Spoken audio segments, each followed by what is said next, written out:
2 years ago, on my research, I'm convinced it's much more serious than that. It's more than a loose-knit network. It is a conspiracy. In 1784, a copy of this document was sent to the illuminist Weishaupt and delegated to foment the French Revolution.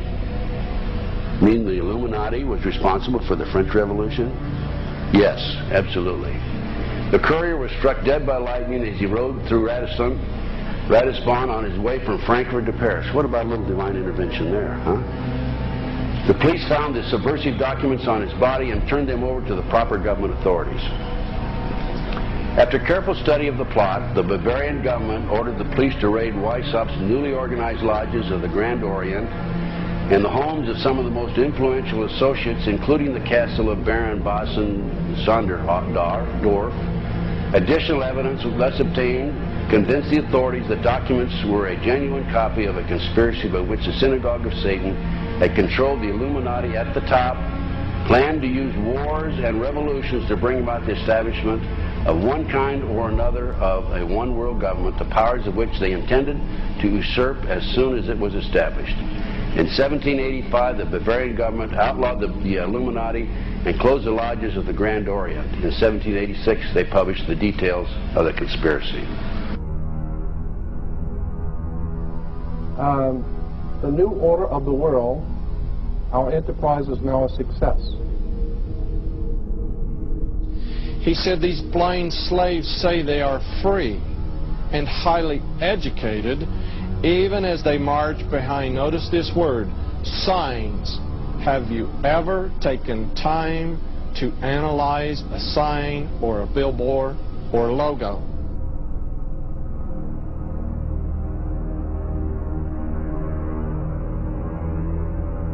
We'll start up here. In 1784, an act of God placed the Bavarian government in possession of evidence which proved the existence of the continuing Luciferian conspiracy. This explains the previous 9 pages, goes into it in detail. We don't have time to do it completely.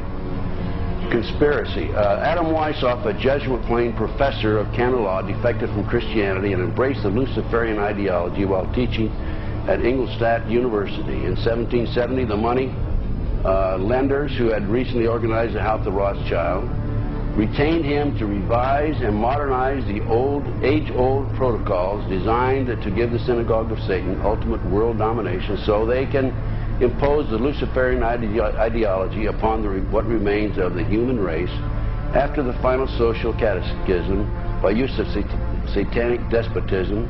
Weishaupt completed his task on May the 1st, 1776. It's a communist holiday, isn't it? May 1, 1776.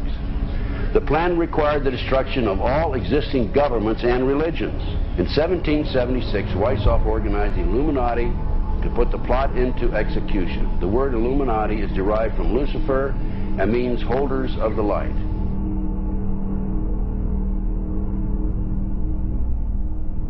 Weishaupt's revised plan required his Illuminati to do the following things to help them accomplish their purpose. 1. Use monetary and sex bribery to obtain control of people already occupying positions in high places in the various levels of all governments and other fields of human endeavor. Once an influential person had fallen for the lies, deceits, and temptations of the Illuminati, they were to be held in bondage by application of political and other forms of blackmail and threats of financial ruin, public exposure, and physical harm, and even death to themselves and their loved ones. Number 12. Told those present that they must use their wealth to have candidates chosen to public office who would be obedient to their demands and would be used as pawns in the game by the men behind the scenes.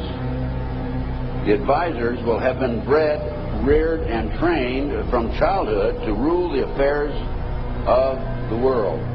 Number 13, control the press.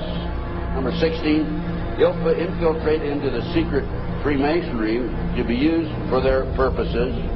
That's been documented many times. Number 17, expound the value of systematic deception, use high-sounding slogans and phrases, and advocate lavish promises to the masses, even though they cannot be kept. I will not forget the wound to our country and those who inflicted it. I will not yield. I will not rest I will not relent in waging this struggle for freedom and security for the American people. So I don't know where he is. Nor do, I just don't spend that much time on it.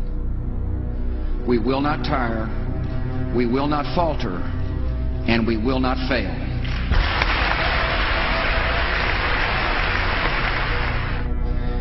Terror is bigger than one person. And I remember he was telling me how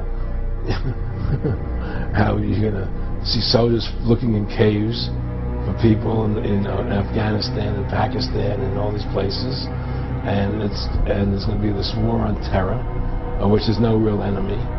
Who knows if he's hiding in some cave or not? We hadn't heard from him in a long time. Operation Northwoods, the plan called for innocent people to be shot on American streets. This is the Pentagon. For boats carrying refugees fleeing Cuba to be sunk on the high seas.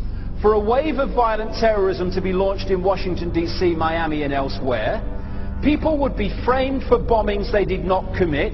Planes would be hijacked using phony evidence, all of which would be blamed on Castro to justify an invasion of Cuba 40 years ago.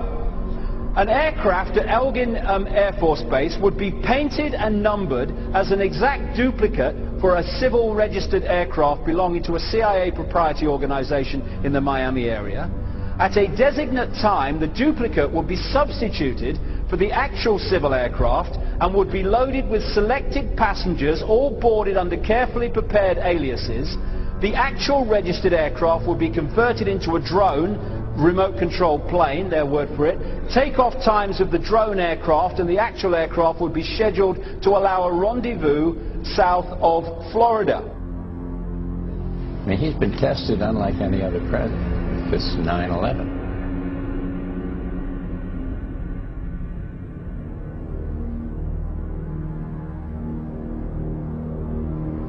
We have in this past year made great progress in ending the long era of conflict and Cold War. We have before us the opportunity to forge for ourselves and for future generations a new world order, a world where the rule of law, not the law of the jungle, governs the conduct of nations. When we are successful, and we will be.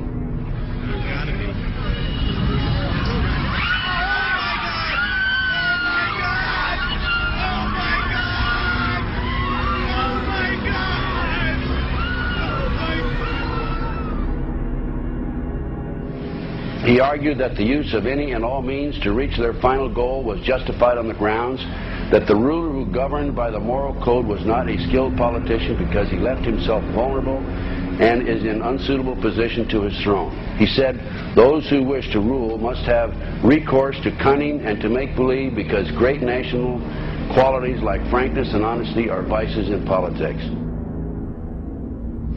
Fellow citizens, will meet violence with patient justice, assured of the rightness of our cause, and confident of the victories to come. In all that lies before us, may God grant us wisdom, and may He watch over the United States of America.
Union Banking Corporation was liquidated by the U.S. government, and Prescott Bush received $1.5 million for his holdings in his Nazi business, and that was the beginning of the Bush family fortune for all intents and purposes. George Bush takes his inspiration from what he learned in Skull and Bones and from the Thule Society that Hitler and Goebbels and Goring cut their teeth in, Bohemian Grove, these evil organizations that perpetrate the ugly things that these criminals are doing to this country for which they must be held accountable. They are the most violent, dirtiest people on the face of the earth. Somewhere Americans are going to have to take their country back and start finding out who are these people. Who are these people we call our representatives, the Bushes. George Bush, the president, his father, went around the country talking about a new world order. The people who are running this country from behind the scenes do not care a thing about Americans or bloodshed anywhere.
You were both in Skull and Bones, the secret society.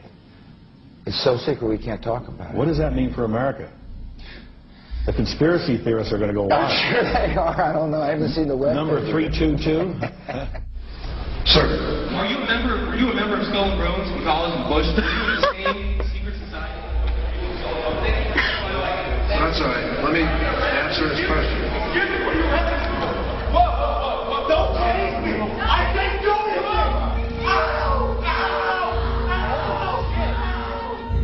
And what you're looking at here, staggeringly, is a group of people, some of the most famous people in America, in long gowns. Behind them there, you see a 40-foot stone owl. And there's the fire between them, next to the lake at Bohemian Grove. Now, one might wonder, understandably, why the people that run the banking, political, economic system and the media in America should be dressed in long robes doing a ceremony to a 40-foot stone owl. I think we should be told. No doubt you'll be hearing about all the differences between John Kerry and George W. Bush. But we've discovered they do have something in common. During their respective college days at Yale, they both belonged to a group called Skull and Bones. He's come pretty close. She was part of a team that successfully recorded part of the initiation ceremony that takes place in the Tombs courtyard. Okay, you have the doorway here. Yeah. Okay, then to the right you have a hedge, and then you have an evergreen tree. If you follow that line straight back, courtyard's in there. Ah, okay. So that's where they have the ceremonies in there. The outdoor part of it. Part of it was indoors. So we only got to see the outdoor part. Right. We only got to and to listen to the outdoor part. God only knows what went on indoors. And what did you hear? What was it you know? You managed to get this unique it was disgusting. It was gross. I mean, they were pretending to murder people. What was the tone of it, though? Was it jokey or was it quite... No, it wasn't jokey at all. It was sick. It's about the only way I can describe it. It was sick.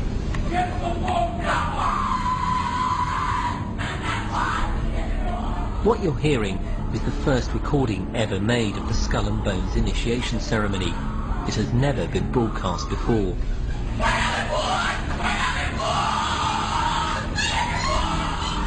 15 new members of the club are being introduced into the macabre rituals of Skull and Bones by the senior students who are about to graduate. The club has what some might see as a strange fascination with death, skulls and bones, There's the chants too, difficult to hear first of all, but including the devil equals death, death equals death.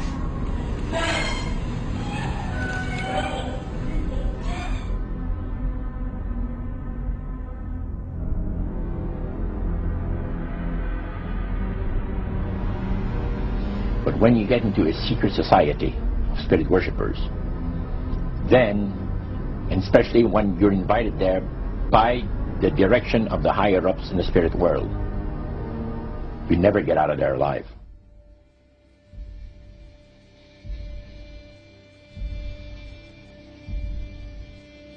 And he told us, he says, look, we worship spirits. We worship Lucifer and all his angels. They're just as beautiful as they did before they were cast out of heaven. He says there was a misunderstanding in the whole thing. He says among the inhabitants of the galaxies. And he says our master was misunderstood.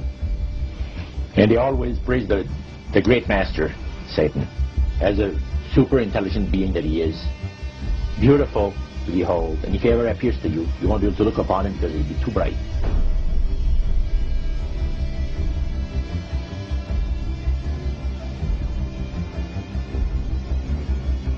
What had Herbert Hoover, Art Linkletter, Jack London, and Richard Nixon all had in common? Well, they've all been members of the exclusive all-male Bohemian Club in California, where every year at this time the elite from around the country get together for 2.5 weeks of fun and games. Among its members are businessmen like Leonard Firestone and Edgar Kaiser, and political figures like Gerald Ford, Henry Kissinger, William French Smith, and George Shultz. President Reagan, Vice President Bush, and Defense Secretary Weinberger are members of other camps. Richard Nixon is a Bohemian, and so are high-ranking executives of such companies as Eastern Airlines, Standard Oil of Indiana, and Bank of America. Privacy is one of the Grove's most cherished virtues. Members may not photograph, record, speak, or write about activities at the retreat. While many public officials are Grove members, the press is a distinctly unwelcome guest. We're from ABC News. Well, get back there, then. Get back there. Can we talk to somebody in the... Get back there. You see, for over 120-plus years in Northern California, in Sonoma County, on a 2,700-acre secluded redwood grove, leaders from around the world, prime ministers, chancellors, presidents, governors, again, the heads of industry, banking, academia, the media, Hollywood, travel there to engage in bizarre, ancient Canaanite, Luciferian, Babylon mystery religion ceremonies. We were inside 4 hours. That's only one day out of the 2 weeks that they meet there for the admitted Summer Fire Festival of the Bohemian Club.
Shall read the sign. Midsummer sets us free. He shall burn me once again.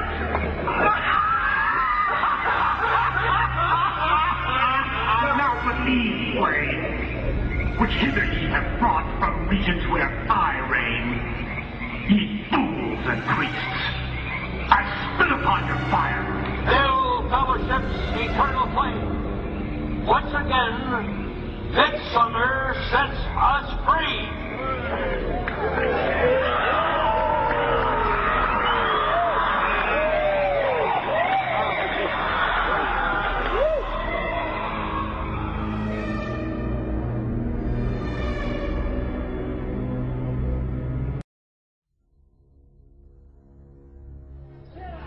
The Bohemian Club, as you say, the Bohemian Club, that's where all those rich Republicans go up and stand naked against redwood trees, right? I've never been to the Bohemian Club, but you ought to go. It'd be good for you. Get some fresh air.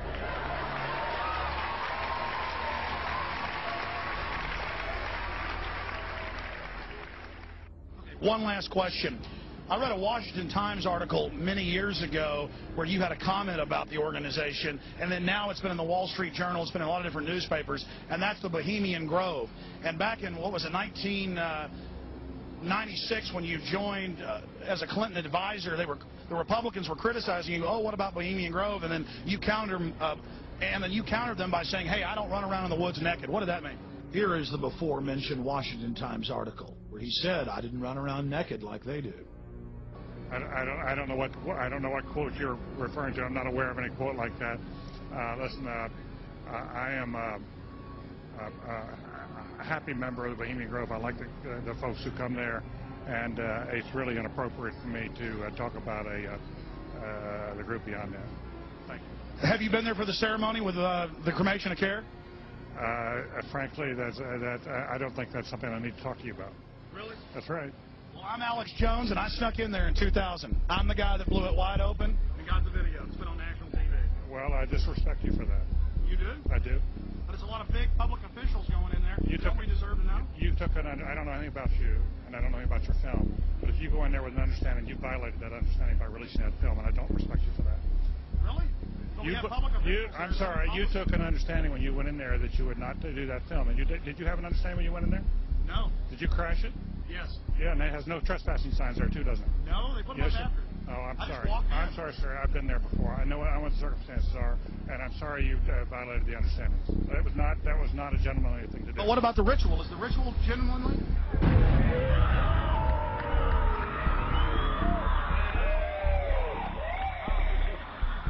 Sir, everything. I don't owe you this comment. I know. This is what's called ambush journalism, and I disrespect you for that as well. So thank you and goodbye. Been in the ritual? That's none of your damn business.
Today our nation saw evil, the very worst of human nature.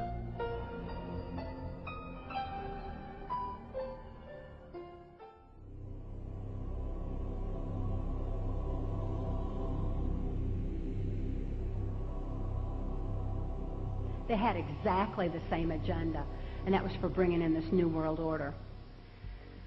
I heard George Bush talking at that time. He was talking to Bill Clinton, and I've since photographically recorded it and wrote it verbatim in our book. that when the American people became disillusioned with Republicans leading them into the New World Order, that Bill Clinton, as a Democrat, was going to be put into the office of president. This was decided in 1984. Actually, I'd heard about it even prior to that. But that, as of 1984, they were already discussing it as an absolute fact. The CIA is carrying out mind control on countless numbers of unwitting American victims. And he even went so far as to say the basic methods that they use in this mind control: hypnosis, drugs, and torture. Three parts of policy that they had adopted there. The second one was to find a way of being able to get total control of people's minds. And that would be done by taking hypnotism out of the realm of the occult and introduce it as a new science for the benefit of mankind.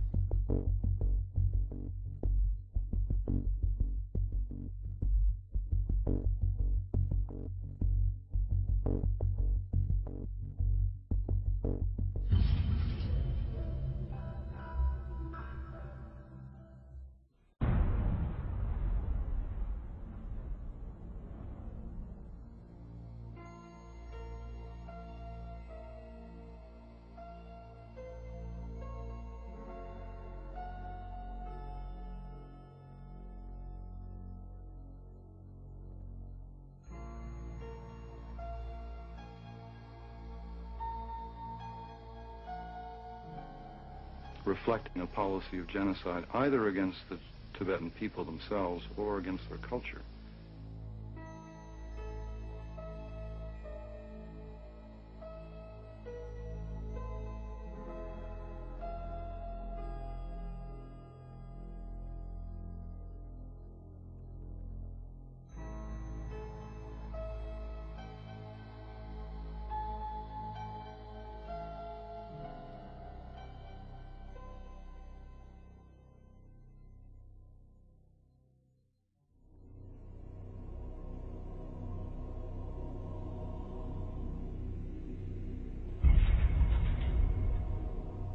Once I realized I had met an honest, genuine, high-level Freemason who told me there were 13 levels of Freemason above the 33rd degree, and that these people were God. There was no God, they were God.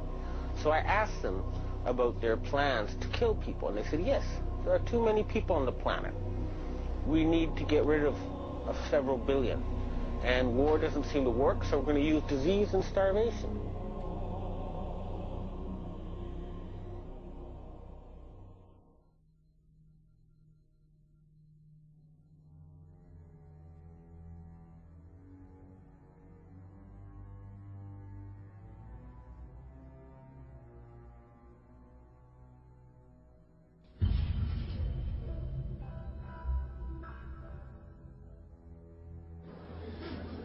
He knew what was happening, and he attempted to warn us when he left office. He told us, quite bluntly and in no uncertain terms, to beware of the military-industrial complex. And who is the military-industrial complex? It is the members of the Council on Foreign Relations, and since the inception of the Trilateral Commission as well. I'm not, the Council on Foreign Relations, I don't know if I'm an official member. I've spoken there before. It basically is just a forum where a bunch of people talk about foreign policy. Was made up of the Executive Committee of the Council on Foreign Relations. Now, it is extremely significant that you understand that the first 6 members from the government, along with President Eisenhower, were also members and longtime members of the Council on Foreign Relations. They believed in that organization. They believed in its goals, which was one world government.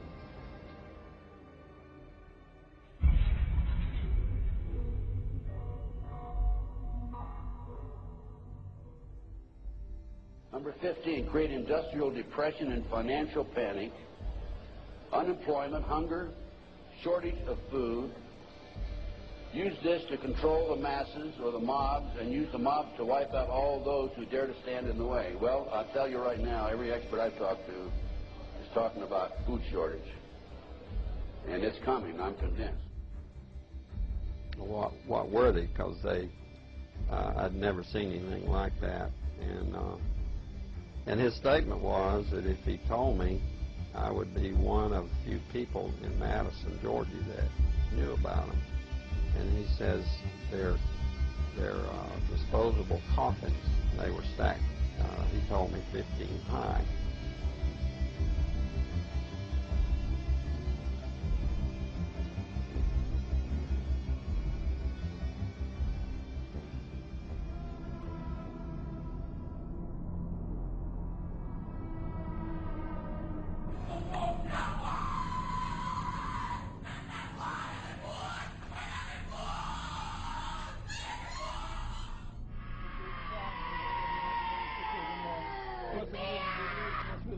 Anticristo, Anticristo, Anticristo, ecco, ecco.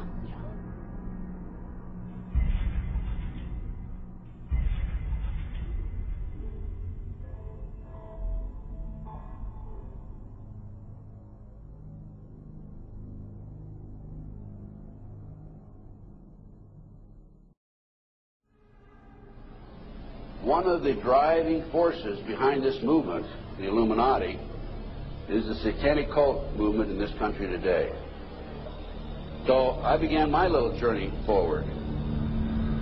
And one of the matters that I developed information about was an individual I learned about was Aleister Crowley. He likes to have his name pronounced Crowley to rhyme with holy. And the Satanists today, and for the number of years in the past, have basically used his philosophy and his writings as a guide. He had so many Masonic degrees that you could fill up 5 pages of a book with them. This guy was probably the most highly honored Mason in the world. He styled himself the wickedest man in the world. He believed himself to be the great beast, and he changed his name to Aleister Crowley, so it would add up in both English, Hebrew, and Greek Kabbalah as 666. In 1904, Crowley had a communication with an extraterrestrial being named Iwas. And this being, through his wife, kind of a channeling type operation, brought forth a book that was called the Book of the Law in 1904. And this book declared that the slain and risen God, i.e. Jesus, had stepped off the throne, and that a new God, the crowned and conquering child, was taking his place. As a result of this, Crowley proclaimed the end of Christianity and the start of Crowleyanity. Crowley taught that the way you could live forever was by vampirizing little children sexually. And he personally bragged of having slaughtered 150 male children in 1 year. This is why he was called the wickedest man in the world. And now listen to this sentence, folks, closely. For the highest spiritual working, one must accordingly choose that victim which contains the greatest and purest force. A male child of perfect innocence and high intelligence is the most satisfactory and suitable system. We're talking about human sacrifices.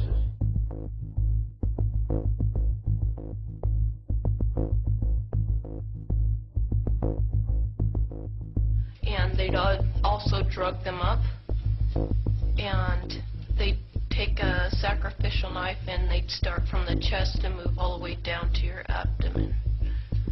And then that's how they sacrificed, and they'd collect the blood and they'd drink it. When the mid-September through mid-November, they sacrifice babies and nothing but babies because they need the pure blood of the untainted children. And I didn't understand what it was like. I can't believe I'm seeing this every year of my life. I've experienced that, and that was the hardest part for me. It's like hearing those babies literally scream and cry, and then seeing their blood flow. The little boy was taken to a basement. He was crucified alive. First he was skinned. Why is it that no one knows this? Because there's Satanists in the police force and also in the government, the army. They're everywhere. They're even on the council of, the representatives of the United States also. And they're silenced because this is not being exposed because they don't want it to be exposed. Because they're really good at lying and hiding things. Rebecca, what happens to the people that want to come out of Satanism? They get killed. They get followed, they get taken, they get sacrificed in front of the congregation of the Satanic Church. Why? Because they know too much information about the Satanists and who their names and places of where they keep the people underground, and they just know too much information. It's like being in a gang or in a mafia. You don't get out alive without consequences.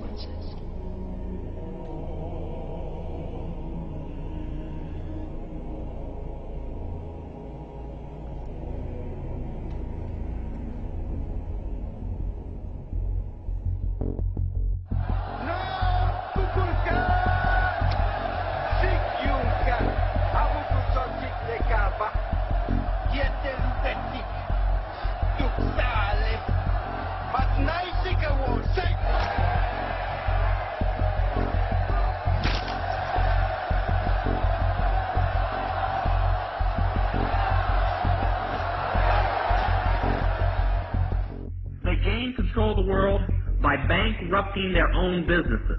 The Illuminati owns most, I would say 99 9/10 of the stores that you walk into and shop and the gas stations you go to. And they are going to destroy them on purpose. And the idea of taking over is to bankrupt the whole world where nothing is of any value and the currency does not exist anywhere, and then come back and solve all the problems.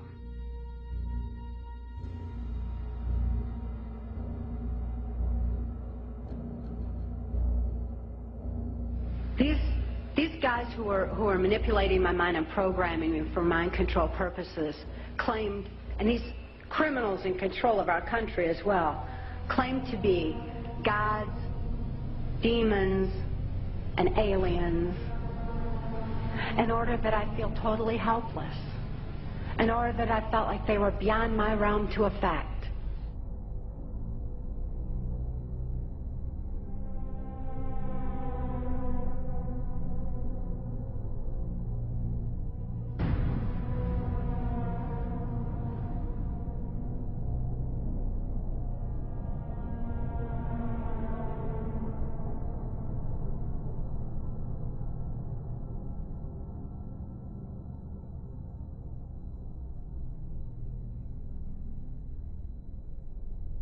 Why do they keep the aliens in a Faraday-shielded environment?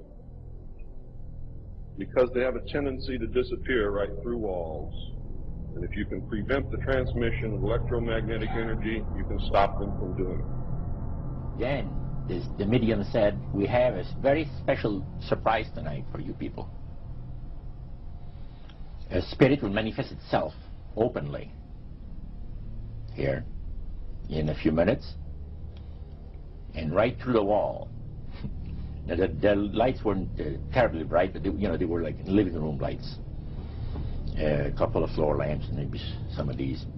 And that translucent being seemed to come right out of the wall. How did you feel right at that moment? It's almost like my heart stopped a little bit. Very weird feeling. So it was a lady in a beautiful evening gown, swirling.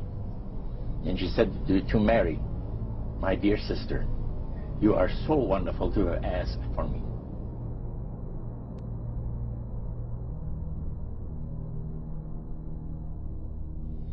So, he said the supposed spirits of the dead that you're talking with are demon spirits. They're fallen angels. They're beautiful beings. Just set it out, just like that. Oh, yeah. It didn't make you uneasy when he said they were... Well, you know, it shocked you a little bit, you know. Something that you first hear mentioned to you.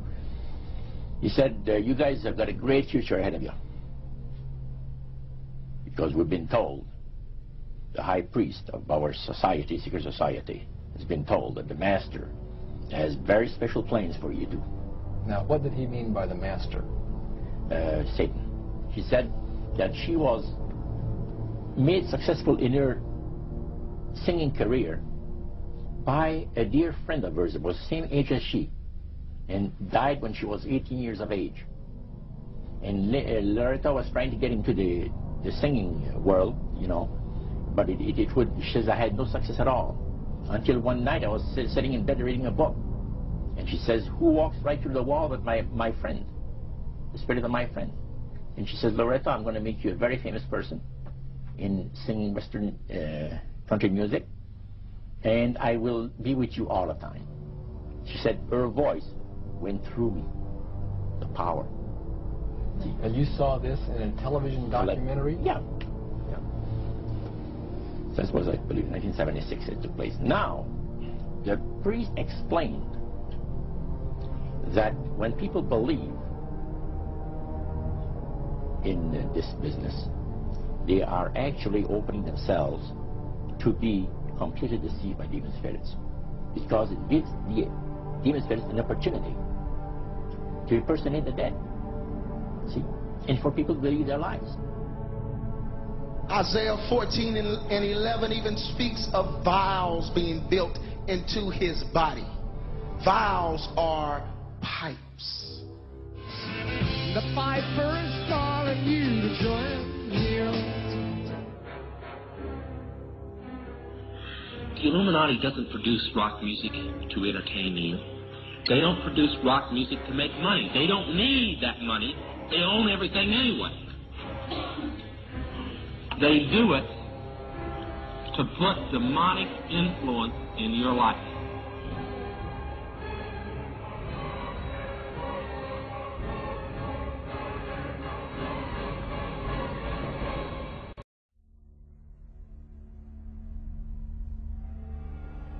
Prominent men, meeting in secret, who directed the course of civilization, are recorded in the writings of all people. The oldest is the Brotherhood of the Snake, also called the Brotherhood of the Dragon, and it still exists under many different names. The Brotherhood of the Snake is devoted to guarding the secrets of the ages and to the recognition of Lucifer as the one and only true God. If you do not believe in God, Lucifer, or Satan, you must understand that there are great masses of people who do. And their beliefs and actions based upon those beliefs will affect me. The important fact to remember is that the leaders of both the right and the left are a small, hard core of men who have been and still are Illuminists or members of the Brotherhood. They may have been or may be members of the Christian or Jewish religion, but that is only to further their own ends. They are and always have been Luciferian and internationalist. They give allegiance to no particular nation, although they have used, on occasion, nationalism to further their causes. Their only concern is to gain greater economic and political power. The ultimate objective of the leaders of both groups is identical. They are determined to win for themselves undisputed control of the wealth, natural resources, and manpower of the entire planet. They intend to turn the world into their conception of a Luciferian totalitarian socialist state. In the process, they will eliminate all Christians, Jews, and atheists. You have just learned one, but only one, of the great mystery. But now it had to change. Lucifer says we have to make sure that people, humans, get to believe that Satan and his angels do not really exist.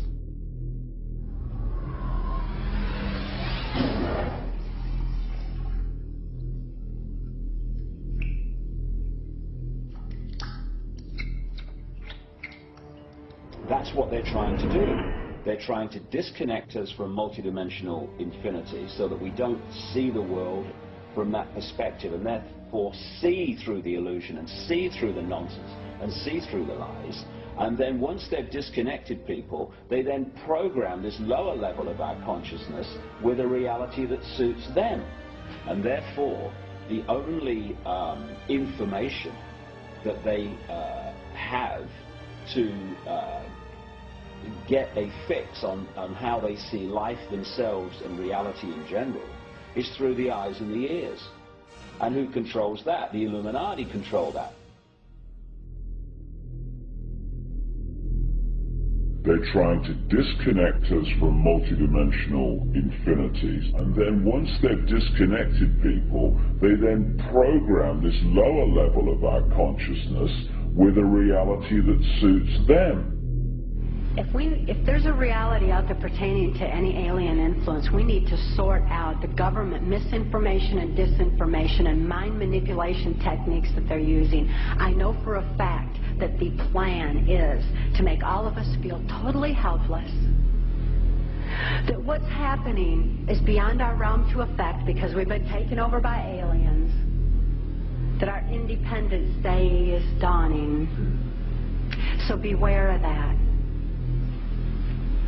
Understand that those criminals have been keeping information and technology from us under their blanket of national security. They are 25 years ahead of us at least. They're way ahead. So when they say, it's aliens, and they show us some incredible technology, don't fall into the trap of feeling totally helpless, that this is beyond our realm to affect. Superstition begins where knowledge leaves off. And they have been keeping knowledge from us for a long time. People have all kinds of belief systems. And I'm sure each and every one of you has various and different belief systems as well. I'm not saying that there's no such thing as aliens. That would be foolish of me to even say anything like that at all. But what I am saying is that it was my experience that these were people claiming to be aliens. Some people in this world are about to destroy the sovereignty of nations, take away our Bill of Rights. The UFO thing is integrally tied into this in some way. I'm not exactly sure how, but if extraterrestrials are real, then they're controlling everything, believe me. If they're not real, they're being used as a threat from without to scare people into coming into this one world global unity of humanity in order to face that external threat. But in the process, we're going to lose. The ordinary man will lose. You need to understand, disinformation is deliberate deceit to hide other things. And so there's so much of that. And some of it is surprisingly well-sponsored disinformation. I'm going to sum up this talk and mention an overview of the alien agenda. The alien agenda is really decimate the planet, to take the remaining human subjects as slaves, and the aliens would use this planet for their own means. My question I'd like to ask is this. If the aliens have a 1,200 IQ, can speak all these languages, and are so powerful, what prevents them from just taking over? Well, it's a good question. We are an alien species to them, and our germs have a tendency to kill them. They're also a dying race, and they're in far worse condition than anybody with the worst case of terminal cancer. They are in need of us to some degree. And some of it is surprisingly well-sponsored disinformation. So I think my question is actually to Clifford Stone. You said that you had seen aliens on a craft that had crashed. I wondered if you could describe what they looked like. I could, but it would probably take a whole lot of time. The reason I state that, when I got out in 1989, we had cataloged 57 different species. You have individuals that look very much like you and myself that could walk among us and you wouldn't even notice the difference.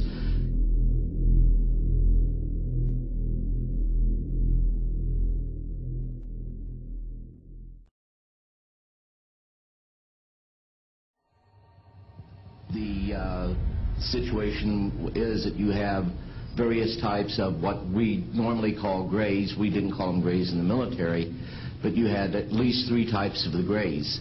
You had some that were much taller than we were. The unique thing that I'd like to point out for the most part is that the entities that we did catalog were in fact humanoid. Now this created a situation where the scientific community was trying to figure out why that would be the case, because you would expect that if life evolved on other planets that they would take on some type of other being, so to speak, not necessarily look humanoid or be bipedal such as we are. But apparently we got quite a few of the species out there that are humanoid in appearance, and that creates a question that yet has to be answered by science.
Does that explain some of the visual glances of these things? They seem to just simply disappear. They're gone. Exactly. I mean, they're appearing out of nowhere and then disappearing right in front of people. And that's why scientists who have no axes to grind, they just say that it doesn't make that much sense. And also, if they're just trying to observe us, to take account of what we're doing on Earth, I mean, after a while, after so many months or years or centuries, it kind of gets old. They either would take us over, or they've already discovered all the information they need to know about Earthlings, and so they're just going to take us over or make first contact and just sort of do what they need to do next. To endlessly observe us, it doesn't make any sense. It's something where, and also see if we have all these sightings, as you know much better than I do. Where are they landing? We don't see them getting out to get anything to drink or to eat. We don't see them. They've never tried to make contact with any large amount of people in a major city, and so this doesn't. And also all the endless medical procedures that the people who have claimed to have been abducted why the endless medical procedures? I mean, if we're talking about such an advanced race of alien beings, they don't need to do that over and over and over again. Interesting perspective. Let's talk about some of the facts out there of evidence that may support your conclusion that the UFOs are spiritual phenomena, not physical, like so many other people also believe. What can we pinpoint again? Well, again, it's something where you cannot have a material or physical being penetrating the ground, penetrating the water, appearing in front of people, then disappearing instantly, and then also changing colors, sometimes only when they're accelerating, with every color in the spectrum has been recorded. Many UFOs coming and making one UFO breaking apart and then going into multiple UFOs. It doesn't make sense. And then not only just that, but to get into the fact of how far they're traveling and the speeds that they would have to travel, and just the other problems with cosmic dust and traveling at the speed of light, and then running into those bits of cosmic dust, the explosions that would be created, the amount of energy that would be consumed and traveling from these distances. Just all those kinds of things really scream out that you're dealing with a spiritual phenomenon, not a material or physical phenomenon. There does seem to be a deception here, because I've always wondered, my gosh, if they're that benevolent, if they're that understanding of humankind, make yourself available. That's why some of these other scientists have said that they seem to be trying to set people up to deceive them as if they are aliens, but the facts just say that they can't be that there's something else. It doesn't make any sense, and there's something else, a psychological deception that's going on here. And many of these scientists say, I don't know what it is, but we've concluded that it's got to be that. It's got to be something bigger is going on here than just them trying to show people that, yes, here's a UFO that you're seeing now, we are aliens, that there's got to be something else going on here, on top of the fact that the characteristics of them show that they just cannot be some material or physical craft. Do you think humans are involved in the deception? I'm losing my voice here. I gotta pop it back. As far as I think there have been deliberate hoaxes that have been perpetrated. And, it's an interesting statement. I mean, there are many that could be quoted. But Gordon Creighton, who I know you know of him, probably, who died in 2003, he made this statement in the British journal Flying Saucer Review. He said, quote, "There seems to be no evidence yet that any of these craft or beings originate from outer space."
They appear to have the ability to materialize and dematerialize without a trace.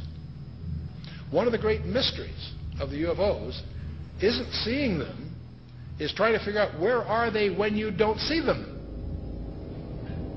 Some people say, well, they're from another galaxy. Most physicists will debunk that for lots of reasons. They seem to pose that way, but for lots of, if they came, if there are that many coming from another galaxy, you think you'd sense the traffic. We'll come to that with some more reasonable explanations, and you're going to discover the two top researchers in the last century, really, is Jacques Vallée, France, and J. Allen Hynek, the American. Now, J. Allen Hynek was head of astronomy at Cornell, and he set out to debunk this nonsense about UFOs, and he became one of the most ardent, competent, balanced researchers in the trade. J. Allen Hynek, he died a few years ago. Both of these respected researchers came to the conclusion that they're not intergalactic. For lots of physics, there are a lot of physics rebuttals to that conjecture. They both argued that these things are demonic. Their term. They've written many, many books. You can check them out. These are not religious people. They're not people with any kind of personal agenda. But they came to the conclusion that these things, on the one hand, and by the way, we take for granted that we strip away the nonsense and the hoaxes, set that aside. There's tens of thousands of files you have to wallow through. When you cut through all that, there's still a core group, a substantial core group of real events that need explanation. And so on the one hand, they exhibit physical properties on the one hand. On the other hand, they also violate all physical laws. And so the conclusion from that both J. Allen Hynek and Jacques Vallée and others have come to is that they're hyperdimensional, that somehow they come from another dimension periodically.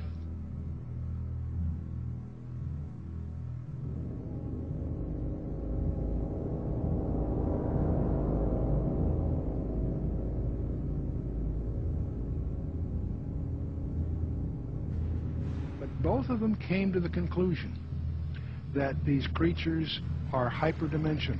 They're not from some other galaxy. They also both concluded they're hostile because they pretend to be something they're not.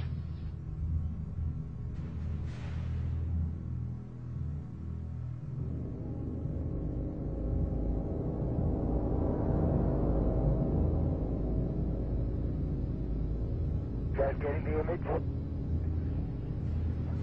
Franklin, we see a long line, a couple of star-like things, and a lot of things swimming in the foreground. Can you describe what you're seeing?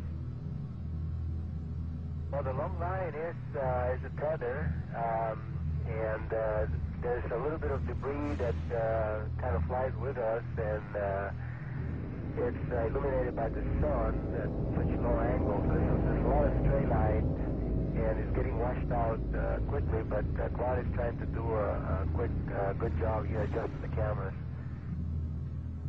It wasn't until a few years ago that I really started to get into researching all this information and looking at, going through thousands of pages of information about UFOs that just confirmed, what I had already believed about this phenomenon. That I believe the evidence clearly points that they are, in fact, demons. And, there are others, Brother Michael, who are now beginning to believe that as well. So you're not out there all by yourself anymore. So these demons would make them then spiritual phenomenon, I would take it, right? Yeah, I think when you look at it, there's certain characteristics that everyone will agree has been seen and demonstrated also by these UFOs, such as they penetrate the ground, they penetrate water, they disappear in front of people, they appear right in front of people. One person will see a UFO and the person next to them will not see the UFO. They change colors, sometimes only one accelerating. They change shape, they change size. Many people have made the comment that they seem like they're alive almost. And so these are all characteristics of something that's not a physical or material being or construction. It's got to be something that's a spiritual phenomenon with those kinds of characteristics.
somewhere between 1 and 3%, various polls agree, somewhere between 1 and 3% of Americans claim that they have had an abduction experience.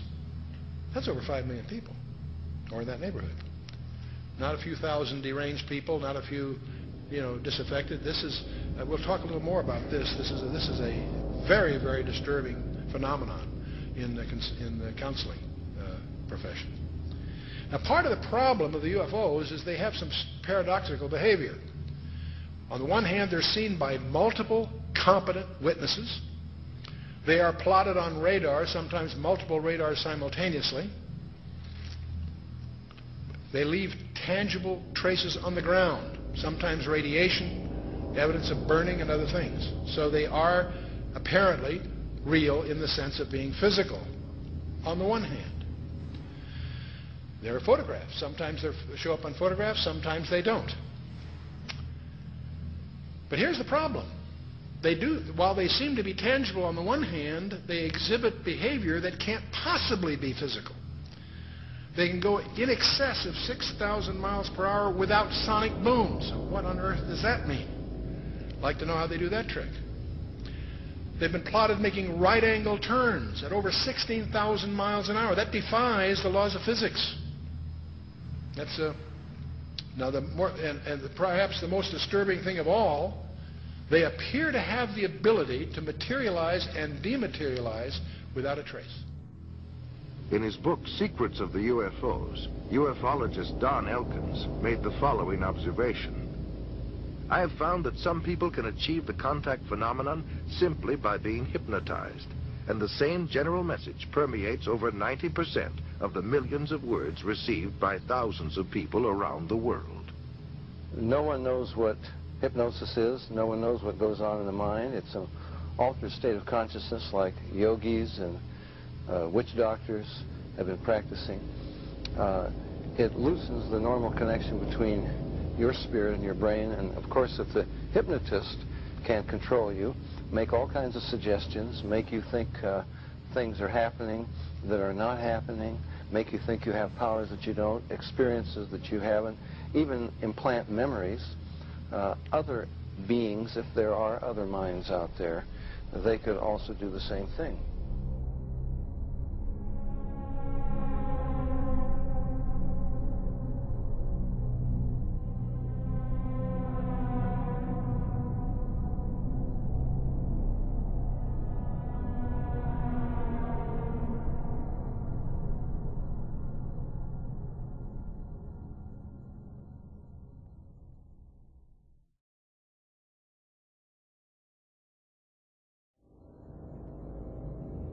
Interesting is that there was a huge satanic ritual that was performed on the very spot where Area 51 happened by this Jack Parsons, and in which they had this magical ceremony called Babylon Working, and it was designed by Aleister Crowley, who was a Satanist who called himself the B666. Yes. And the purpose of this series of magical ceremonies, which was performed on the spot of Area 51, where it's now located, was to unseal an interdimensional gateway, they said. And this, they hoped, would allow other entities known as the, quote, old ones, access to our space-time continuum. And this witness said that he saw Jack Parsons rip a hole in space-time there, and he said that something evil flew in. And one other interesting point is that Aleister Crowley, who was a Satanist, who called himself the B666, as I just mentioned, he claimed to have contact with some kind of alien named Lamb. And this Lamb, he drew a picture of this alien that he was in contact, receiving messages from this being. And the picture that he drew of this alien, it's a striking resemblance to the common gray ET drawing.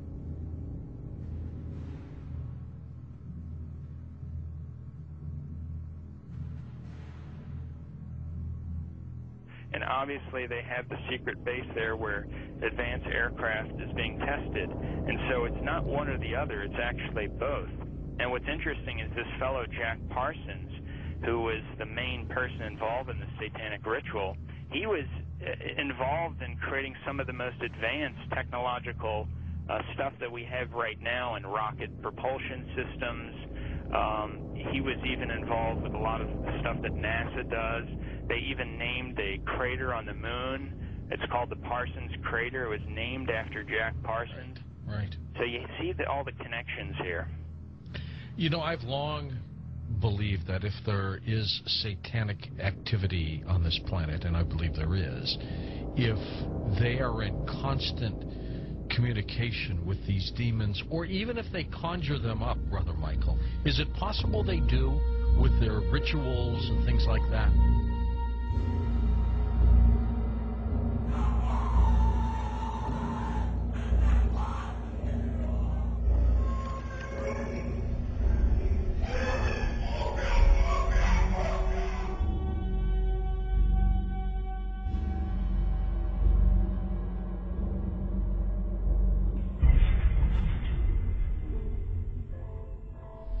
The chief advisor to Queen Elizabeth I, Sir John Dee, he was a Kabbalistic black magician. He had gone to the continent and learned from the top Jewish Kabbalists black magic, and he was the chief advisor in the British Empire. And he created Enochian magic and the Enochian language, which the Illuminati, which are hiding behind the Jehovah's Witness headquarters, they use Enochian rituals. So John Dee conjured up demons or angels, okay, with his black magic. The beings that he conjured up, there were pictures drawn of them, and they look identical to what we call gray aliens. Okay, and tell you something. And then I visit with debriefing people that came out of high levels of the Illuminati, and these different types of aliens are participating in Illuminati rituals.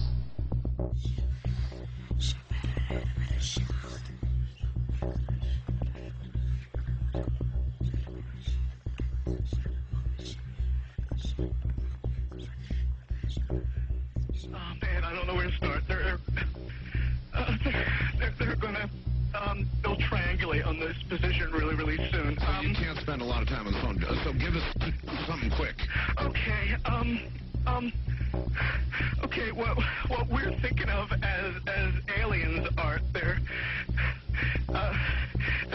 extra-dimensional beings that an earlier precursor of the space program made contact with. They are not what they claim to be. They have infiltrated a lot of aspects of the military establishment, particularly the Area 51. The disasters that are coming, the military, I'm sorry, the government knows about them, and there's a lot of safe areas in this world that they could begin moving the population to now aren't. But they're not doing anything. They are not. They want the major population centers wiped out so that the few that are left will be more easily controllable. Discharge.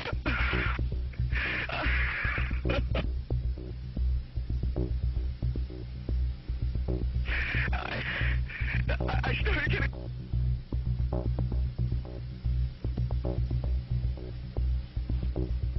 In some way, something knocked us off the air, and we're on a backup system now. Is it government, or...? I don't know. It has to be something, though.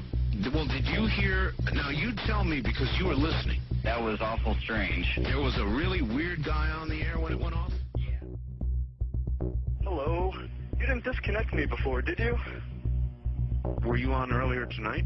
No, not, Towards the end of the last hour, you said east of the Rockies, you're on the air, and your voice was immediately replaced by the operator saying your party has not connected. Oh, well, see, as you can now tell, I don't screen calls. So what happened, obviously, was that I answered the phone just at the very instant that you had been ringing, as long as they were going to let you ring. Yeah. And so that occurs, obviously. Sometimes I go to a line and it's dead and nobody's there, and that's what's happened. You know, we're on the cusp there. Anyway, I'm glad you made it back through. Yeah, you got all my paranoia buttons running. I always get very nervous when I call you. I'm Brian. I hung up on you last week. Oh, I see. And I just figured, damn the torpedoes. I'll just do this and let the chips fall where they will. All right. Everybody, I am the Area 51 caller. That's my statement, and let you or whatever tear it apart. You claim you're the Area 51 caller? I am the man. How do you account for the fact, Area 51 caller, okay, that part of the way through your spiel, the satellite went down? I have no idea, and it scared the heebie-jeebies out of me that night. I've called a number of times on your specialty line nights doing different, kind of wacky characters, and I didn't know what you wanted me to do. I knew it was very difficult for me to prove to you, but I just thank you for your patience in dealing with me up to this time. All right.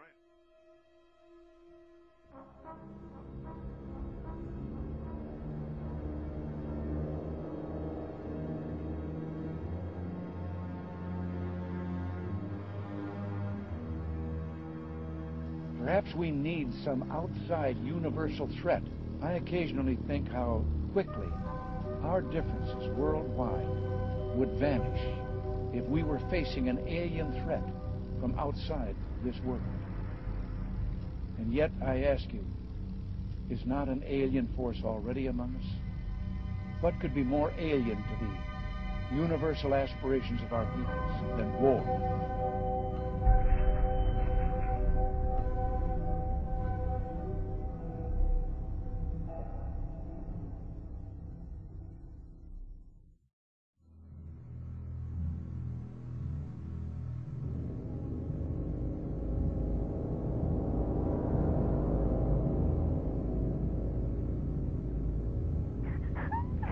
I pray that her mind may be opened to her.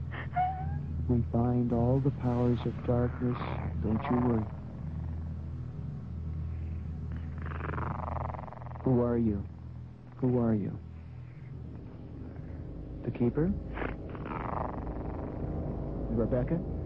Rebecca, Keeper, get out of the way. I command you to stay out of the way. Rebecca? Yes? Say, I, Rebecca, Rebecca. want love. Stay out of the way, Keeper. Stay out of the way. Say, love. I want out. I want out. Say, I put my trust I put my trust in God.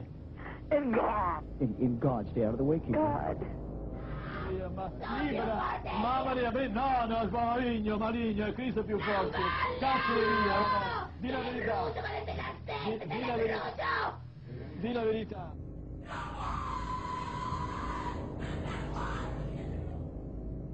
So what they're doing, in effect, is using the secret society network they've set up to manipulate these bodies into power, but in doing so, they're putting themselves into power because they're controlling the mental and emotional processes of these vehicles.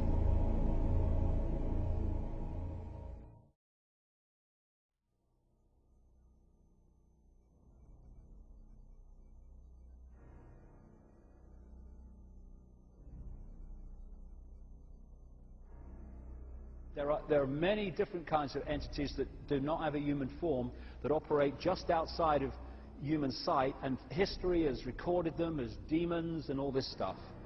But the reptilian part of it seems to be very significant to the controlling systems on the planet today.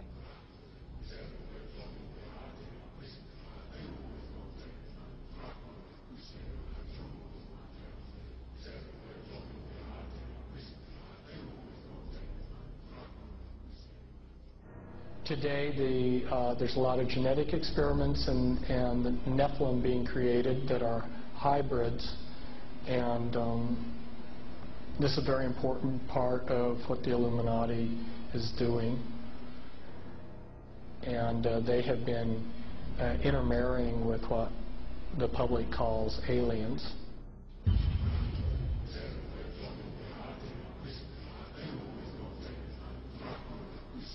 So that these people aren't human as we would know human. They've been pretty thoroughly demonized.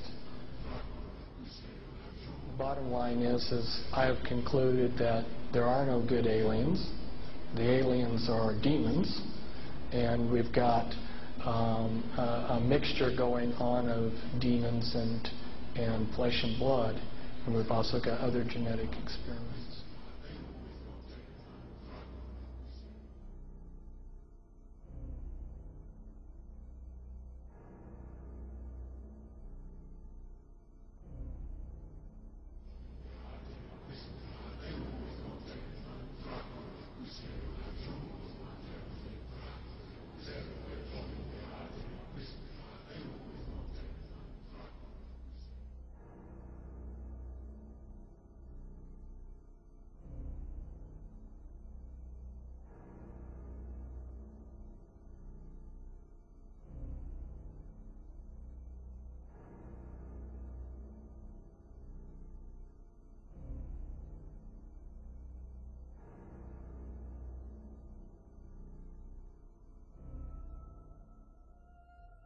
They have a vibrational sympathy with that which interbred with them.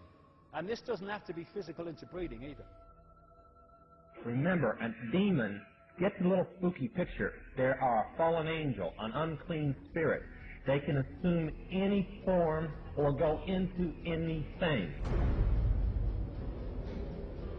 I have concluded that there are no good aliens. The aliens are demons.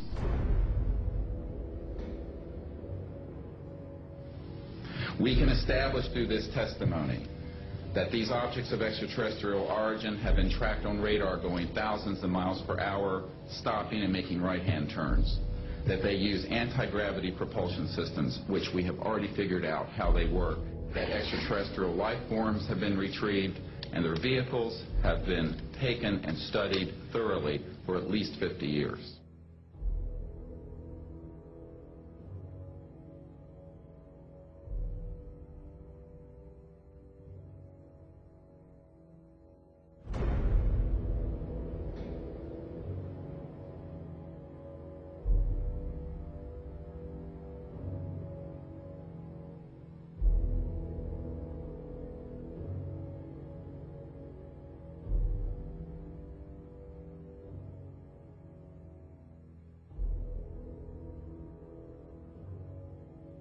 It's human nature to want to believe in some race of benevolent space brothers that will come and save us from ourselves. But it's not logical, and you can't make it work any way you look at it. This brain planes is going to take people are going to eat the stuff. Because it says spirits, demon spirits, will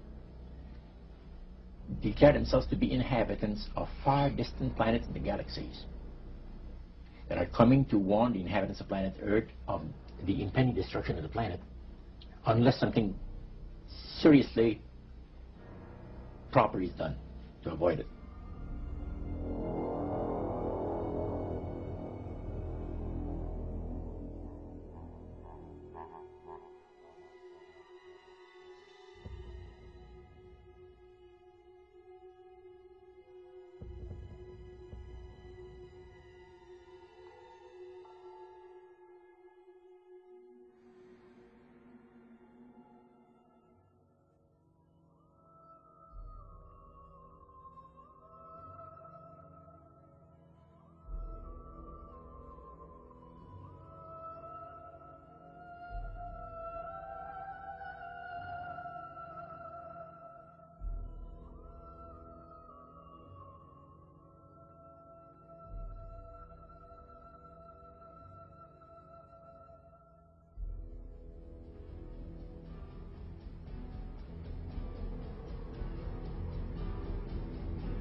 Some might call it a power lunch, but it sounded more like a reunion of brothers.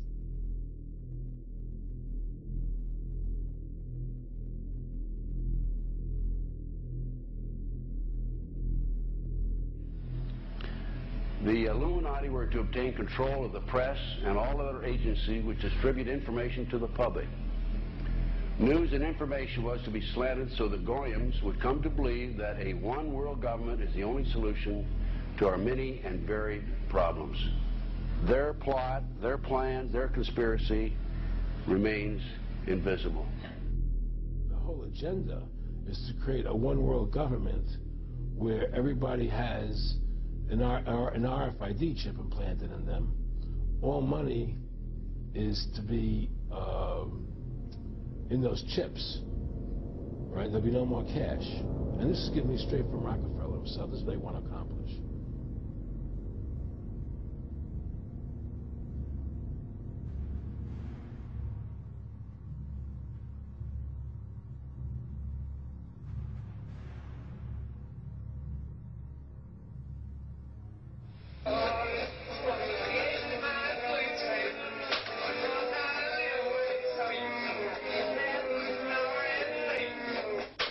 And then he says at the end of this is he will give you 666.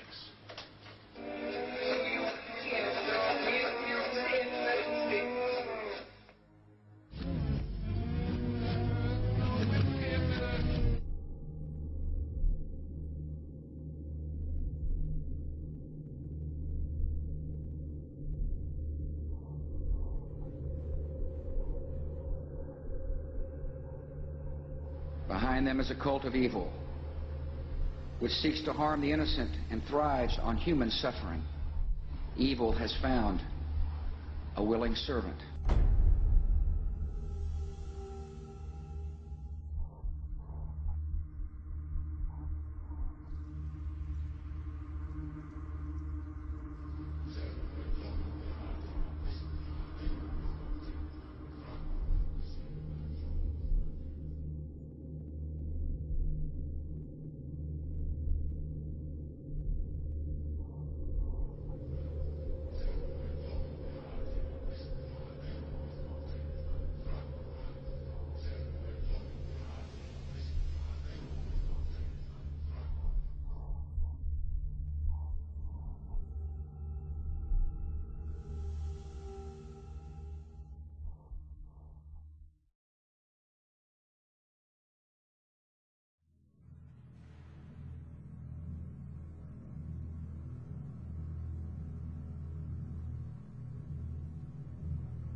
So you make a list of hypotheses.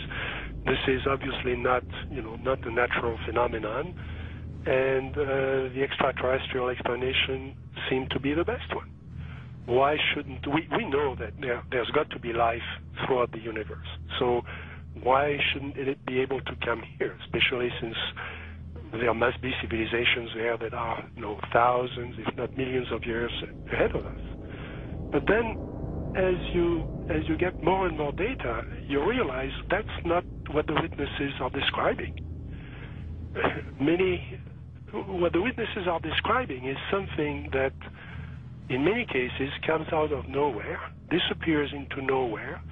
There are cases of objects becoming transparent on the spot, physical objects, material objects. And I have no question that people have said, well, Vallée doesn't believe this is physical. Well, of course it is physical. It's material at some times, but it can also change shape. It can also merge with other objects, and it can also disappear on the spot. Well, if it does that, then it could be from anywhere, anytime.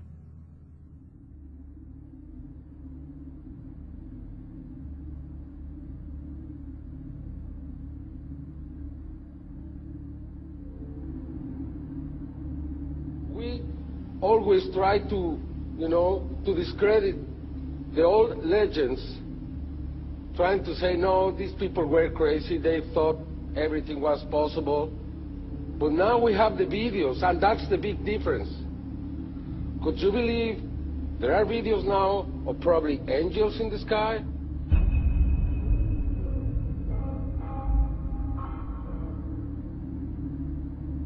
And then I started looking at some of the things that didn't fit.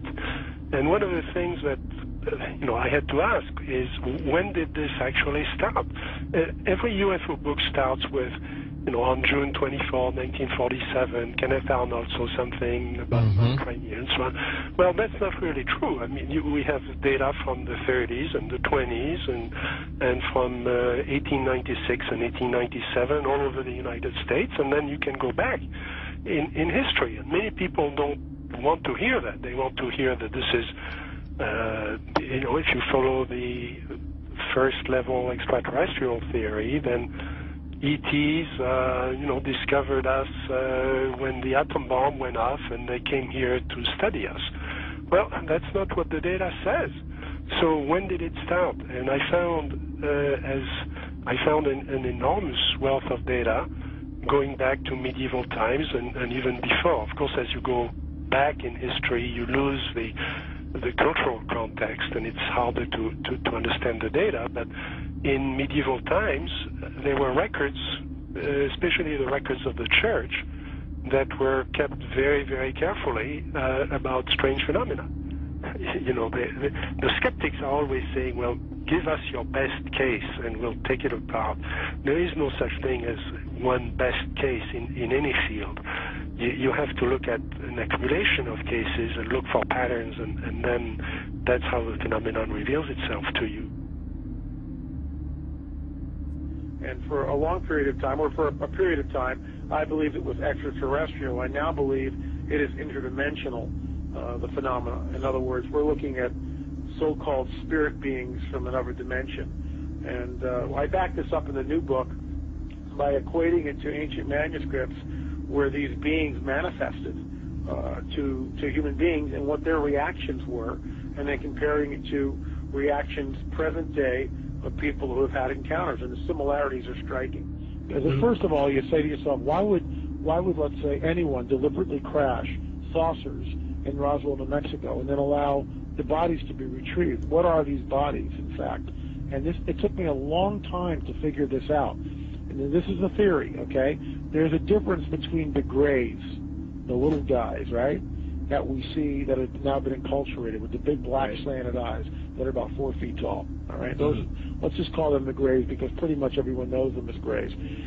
But there's another creature which people and abductees talk about that they see on board the ships, and these are tall beings, and they assume different forms.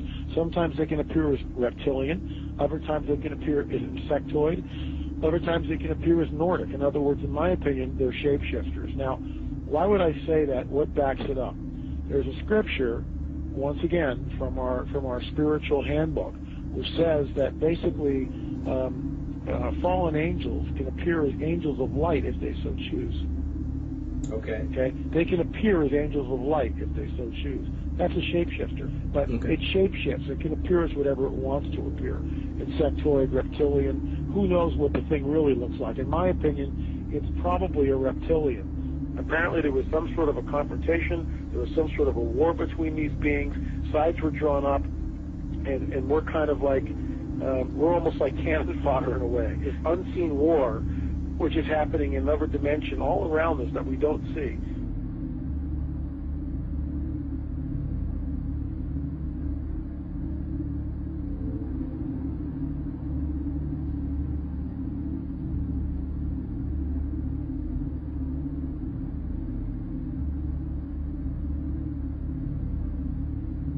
So my point is this: what if the Greys are nothing more than some sort of a biological suit that enables the demons, let's say, to interface in this dimension? That's what I think the Greys are.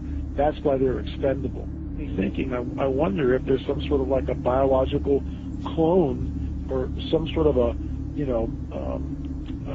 a body, if you will, that these demons can interface, inhabit, and then, of course, move about in this three-dimensional time-space continuum.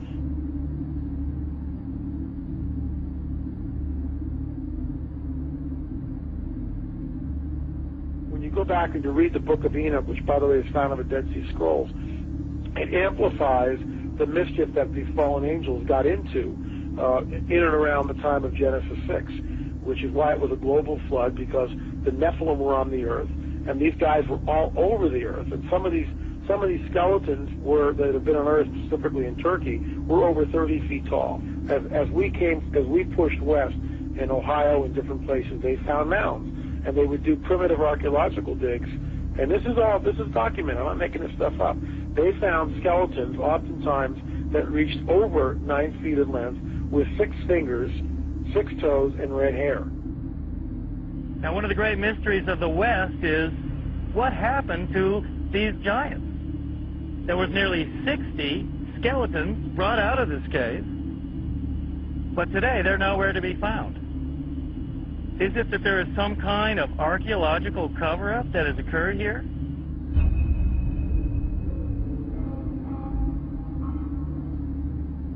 The main point is that that term is used of angels, fallen angels. And the offspring of those fallen angels with human women has produced a hybrid called a Nephilim. In the Hebrew, the term means the fallen ones. Also, the term is gigantes, which doesn't mean giants, it means earthborn. There was a gene pool problem on the planet Earth. Is that where the Bible then says that Noah was perfect? He wasn't perfect as a his generations, verse 9. He was perfect in his generations. The word perfect is tamim, meaning physical defects. You know, when you see something like that, it's overwhelming. It will change your worldview. And is that the coming great deception that ancient manuscripts warn us of? Here's a prophecy from 2,000 years ago, that what is coming on the earth will be so bizarre that even the elect would be deceived if that were possible. An object videotaped by many and seen by thousands over several nights in the Arizona sky in 1997. Major sighting here.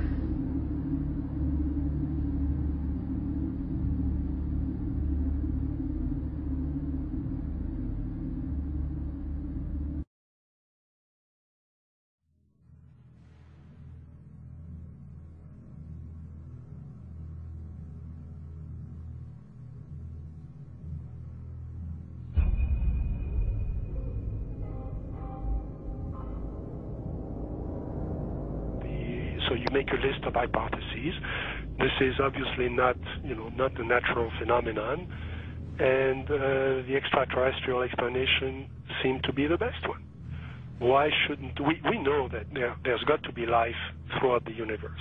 So why shouldn't it be able to come here, especially since there must be civilizations there that are thousands, if not millions of years ahead of us? But then, as you get more and more data, you realize that's not what the witnesses are describing. What the witnesses are describing is something that, in many cases, comes out of nowhere, disappears into nowhere. There are cases of objects becoming transparent on the spot, physical objects, material objects. And I have no question that people have said, well, Vallée doesn't believe this is physical. Well, of course it is physical. It's material at some times, but it can also change shape. It can also merge with other objects, and it can also disappear on the spot. Well, if it does that, then it could be from anywhere, anytime.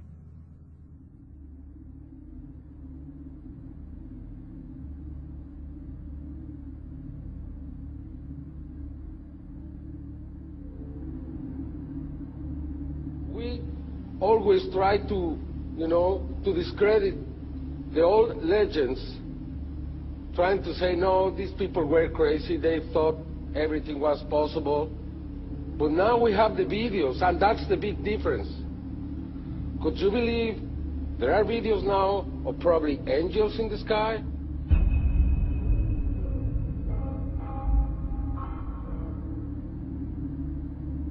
And then I started looking at some of the things that didn't fit.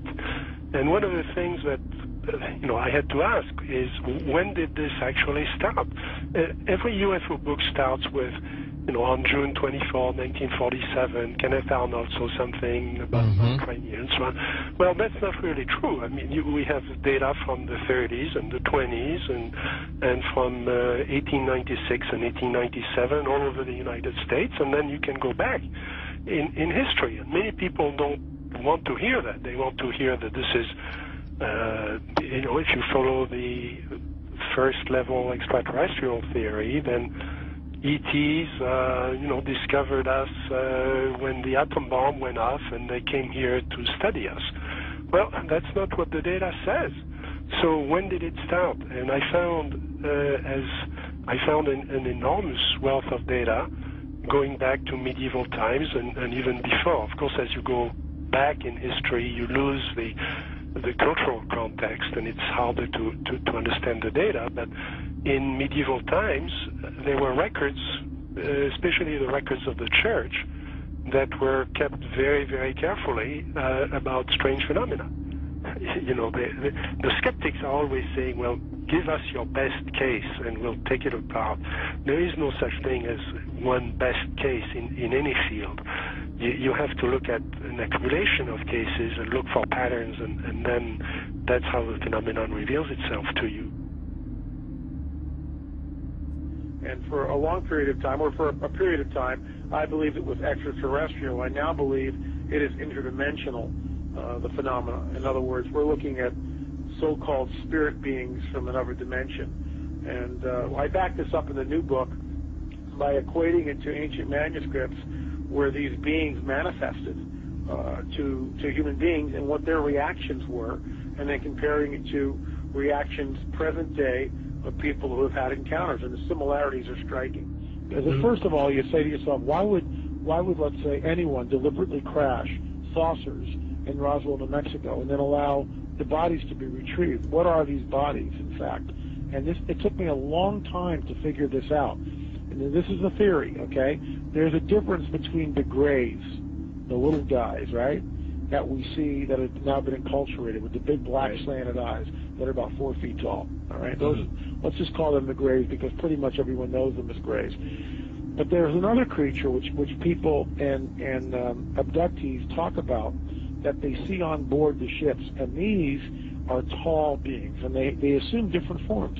Sometimes they can appear as reptilian, other times they can appear as insectoid, other times they can appear as Nordic. In other words, in my opinion, they're shapeshifters. Now, why would I say that? What backs it up?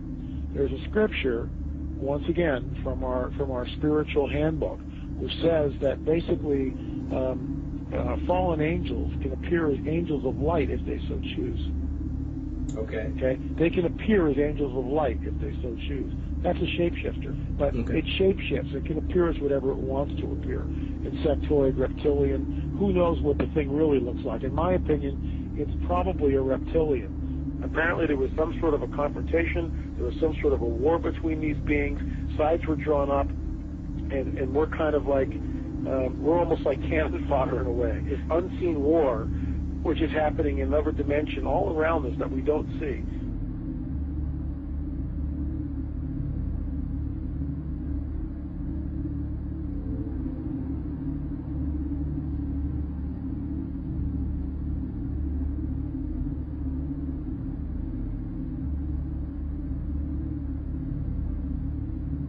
So my point is this: what if the Greys are nothing more than some sort of a biological suit that enables the demons, let's say, to interface in this dimension? That's what I think the Greys are.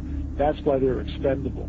Thinking, I wonder if there's some sort of like a biological clone or some sort of a, a body, if you will, that these demons can interface, inhabit, and then, of course, move about in this three-dimensional time-space continuum.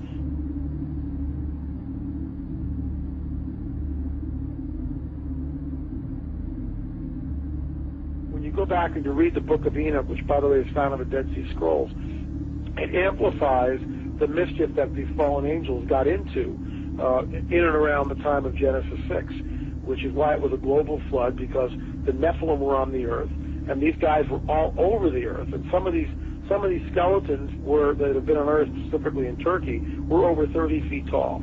as we pushed west in Ohio and different places, they found mounds, and they would do primitive archaeological digs. And this is documented. I'm not making this stuff up. They found skeletons, oftentimes that reached over 9 feet in length, with 6 fingers, 6 toes, and red hair. Now, one of the great mysteries of the West is what happened to these giants. There was nearly 60 skeletons brought out of this cave, but today they're nowhere to be found. Is it that there is some kind of archaeological cover-up that has occurred here?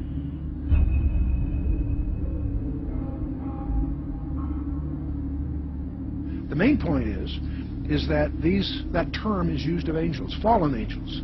And the offspring of those fallen angels with human women has produced a hybrid called a Nephilim. In the Hebrew, the term means the fallen ones. Also, the term is gigantes, which doesn't mean giants, it means earthborn. There was a gene pool problem on the planet Earth. Is that where the Bible then says that Noah was perfect? He wasn't perfect as a his generations. Man. Verse 9. He was perfect in his generations. The word DNA. Perfect is tamim, meaning physical defects. You know, when you see something like that, it's overwhelming. It will change your worldview. And is that the coming great deception that ancient manuscripts warn us of?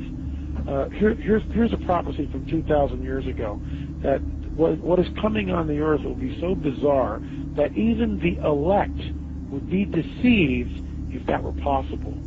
An object videotaped by many and seen by thousands over several nights in the Arizona sky in 1997. Major sighting here.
Because people have asked me in the past, quite rightly, I understand it, why would someone give their life to this conspiracy, this global takeover, in 1500 or 1650 or 1820, when they knew they were never going to be around to actually see it happen, which is what they're trying to do now, playing the cards they're playing now? The answer to that is they were just vehicles. These entities are the common force passing through history.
in other words, demons can inhabit a person, then you also must know that demons can and do inhabit inanimate objects.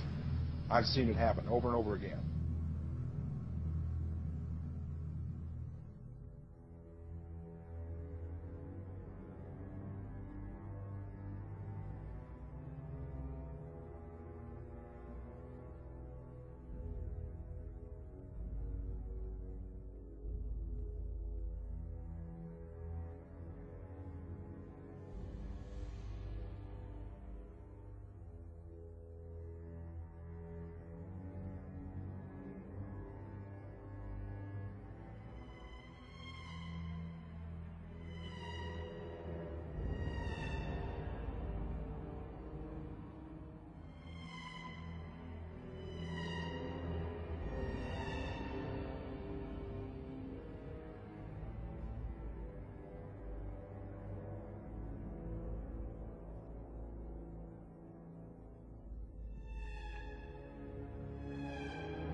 点22分14秒时，一个直径1米多的光球从空中落到了洛阳镇欧凯电器有限公司厂门里侧。落到地面后，这个光球就不停地抖动，约45秒钟后，抖动加剧并开始变形，长出圆形的四肢后，迅速向厂区移动。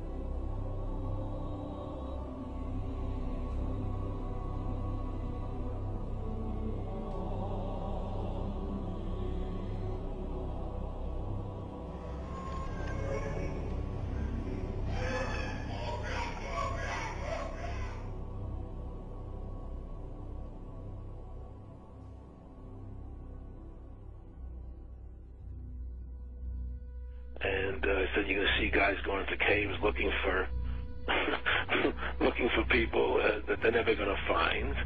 You know, he was laughing about the fact that you have this war on terror. There's no real enemy. He's talking about how by having this war on terror, you can never win it because so it's an eternal war, and so you can always keep taking people's liberties away.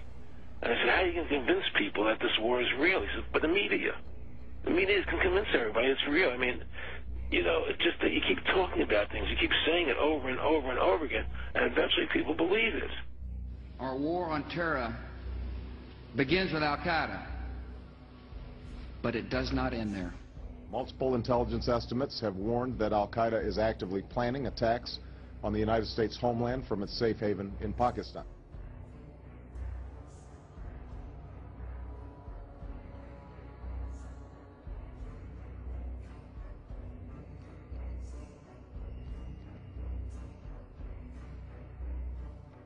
The last time you had an actual president was Kennedy.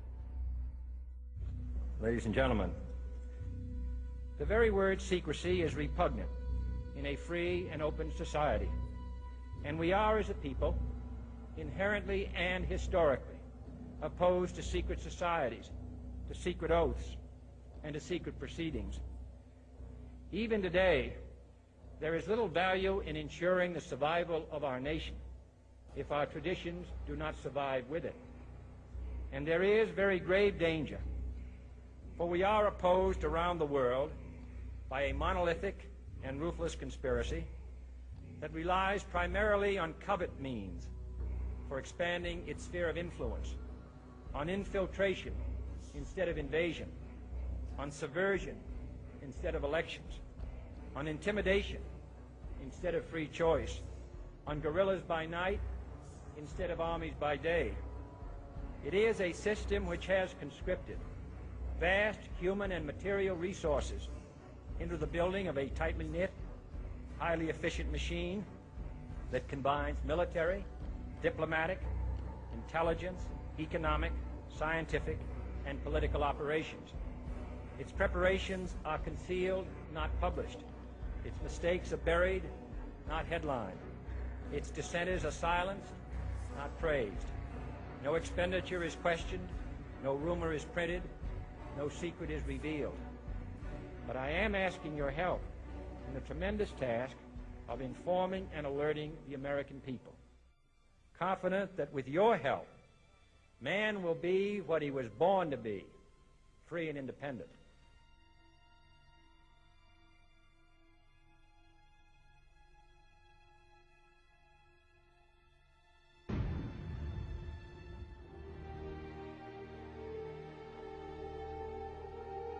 For I have complete confidence